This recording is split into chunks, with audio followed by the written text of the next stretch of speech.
25,374%.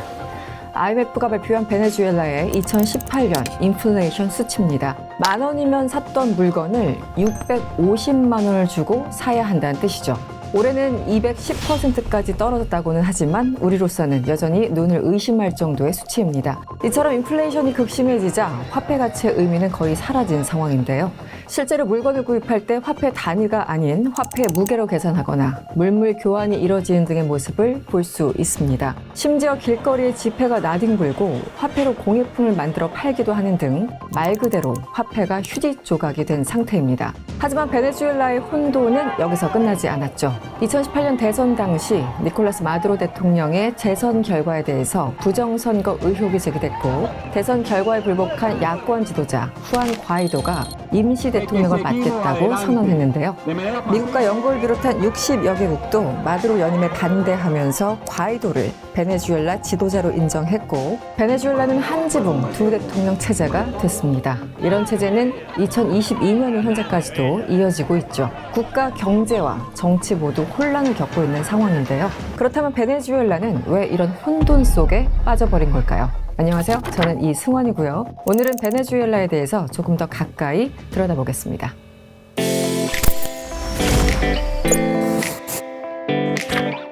전 세계에서 석유가 가장 많이 매장된 나라 하면 어디가 떠오르시나요? 대부분 사우디를 비롯한 중동 국가를 떠올릴 것 같습니다. 그런데 사실은 원유가 가장 많이 매장된 나라는 바로 중남미의 베네수엘라입니다. 글로벌 파이어 파워에 따르면 2022년 현재 베네수엘라의 원유 매장량은 약 3천억 배럴로 2위인 사우디아라비아와도 상당히 큰 차이가 나는데요.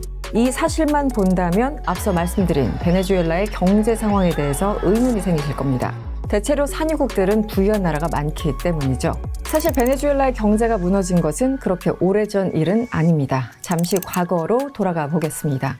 지난 1922년 베네수엘라에서 엄청난 양의 석유가 발견됐습니다. 중동 국가들보다도 먼저 석유를 발견한 건데요. 이후 베네수엘라는 석유 시장에 뛰어들어 자국 경제력을 빠르게 키우기 시작했습니다. 그 결과 다른 국가들이 2차 세계대전 여파에서 회복하기 위해서 고군분투하고 있던 1950년대 베네수엘라는 1인당 GDP 세계 4위를 기록하기도 했었죠. 그런데 1970년대 또 한 번의 잭팟이 터집니다. 바로 오일 쇼크였죠.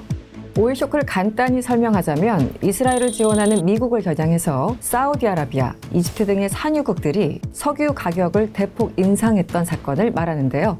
이 사건으로 최대 원유 매장 국가인 베네수엘라는 막대한 이익을 얻게 됩니다. 오일 쇼크로 인해 1973년 배럴당 2.9달러였던 유가는 이듬해 배럴당 11달러로 3배 이상 치솟았고요. 당시 베네수엘라는 현재 중동 국가들과 견줄 만한 막강한 부를 자랑하게 됩니다. 하지만 아이러니하게도 베네수엘라의 몰락은 바로 이때부터 시작됐죠. 베네수엘라는 오일머니로 넘쳐나는 부를 얻게 되다 보니 석유 산업에 대한 의존도가 점점 높아지게 됩니다. 그 결과 사실상 산업이라고는 석유 하나만 존재하는 지경까지 이르게 됐죠. 게다가 석유 산업을 대부분 국가가 소유하고 있다 보니 기득권 세력이 부패하기 시작합니다. 막대한 수입을 국가 발전에 사용하지 않고 자신들의 이속 챙기기에 바빴던 것이죠. 그 결과 빈부격차가 심해지면서 부의 양극화가 발생합니다. 이런 상황에 1980년대 중반 전 세계적인 원유 공급 과잉으로 유가가 하락하기 시작하는데요. 사실상 유가가 제자리를 찾아가는 과정이라고 볼 수 있었지만 문제는 베네수엘라 정부가 이에 대해서 대비할 계획을 전혀 세우지 않았던 것입니다. 한마디로 유가에 따라 나라 경제가 좌지우지되는 상태였던 거죠. 상황이 이렇다 보니 베네수엘라의 경제는 당연히 내리막길을 걷기 시작했고 급기야 정부가 복지마저 대폭 축소하자 안 그래도 골마했던 부의 양극화 문제가 극심해지면서 민심이 돌아서게 됩니다. 그리고 이때 베네수엘라 역사에서 어쩌면 가장 중요한 인물이 등장합니다. 바로 우고 차베스죠. 1980년대 중반 베네수엘라의 경제가 폭락하기 시작하자 쿠데타가 일어납니다. 그리고 그 중심에는 사회주의 성향의 군인 출신 우고 차베스가 있었는데요. 결과적으로 쿠데타는 실패했지만 이를 계기로 차베스는 민심을 얻게 됩니다. 그 결과 1999년 차베스는 대통령 자리에 오르게 됐고 극단적 사회주의 정책을 펼치기 시작했죠.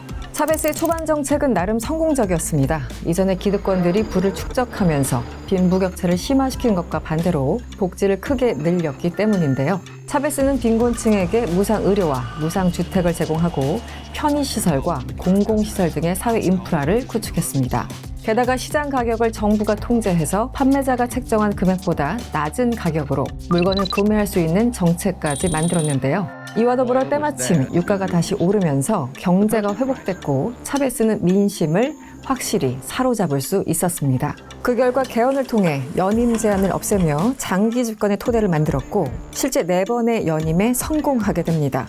여기까지만 보면 살기 좋은 복지 국가로 보이겠지만 사실 여기에는 여러 가지 문제가 잠복해 있었습니다. 일반적으로 국가는 국민들에게 거둔 세금을 바탕으로 복지 정책을 펴는데 베네수엘라는 세금 대신 석유 산업으로 벌어들인 자금만으로 복지를 하는 경제 시스템이었기 때문이죠.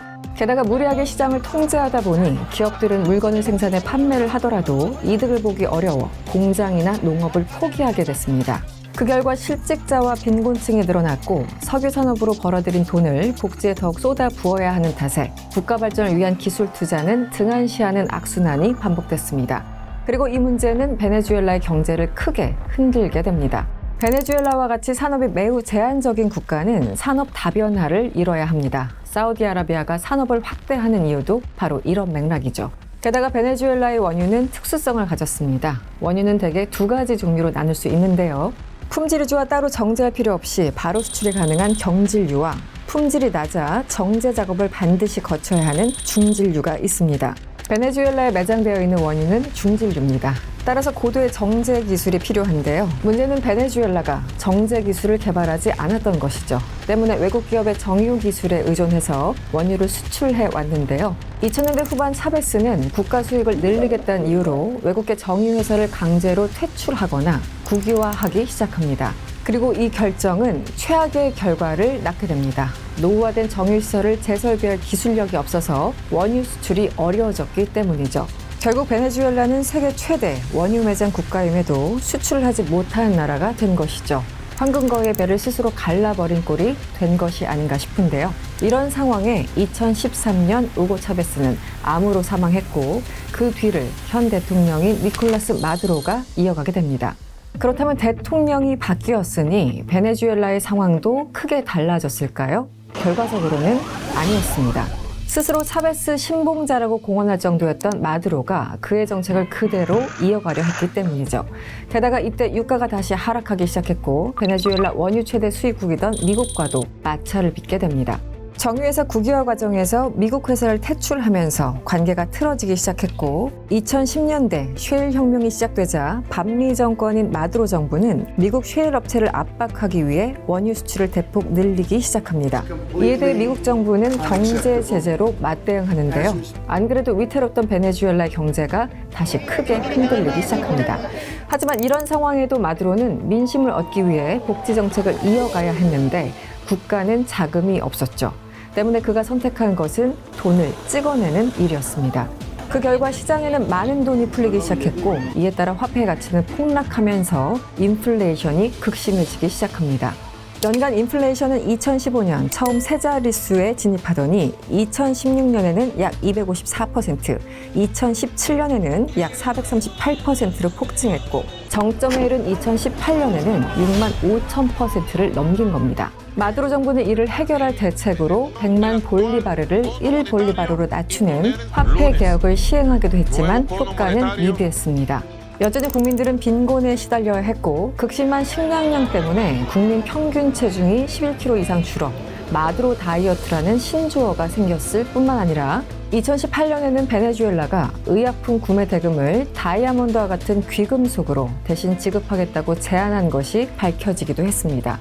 상황이 이렇다 보니 사회 인프라도 제대로 운영되지 않아서 치안에도 크게 문제가 생겼고 전 세계 살인율 1위라는 오명을 떠안기도 했습니다.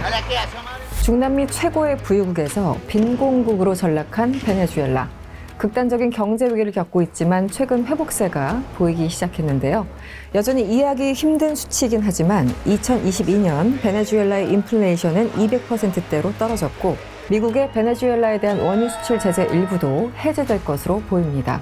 우크라이나 전쟁으로 유가가 급등한 상황에서 주요 산유국인 베네수엘라의 원유를 시장에 공급하게 되면 에너지 가격 안정을 기대할 수 있기 때문이죠. 실제 지난달 26일 바이든 정부는 미국 정유회사 쉐브론이 베네수엘라에서 석유 생산을 재개하는 것을 6개월간 허가했습니다. 이에 대해 월스트리트저널은 이번 허가는 러시아산 원유의 대체제를 찾기 위해 고군분투하고 있는 서방 기업에 제한적인 신규 공급처가 될 것이라고 평가하기도 했죠. 또 비슷한 시기에 마두로 대통령과 과이도 임시 대통령이 1년 만에 협상을 재개하는 모습을 보여주기도 했습니다.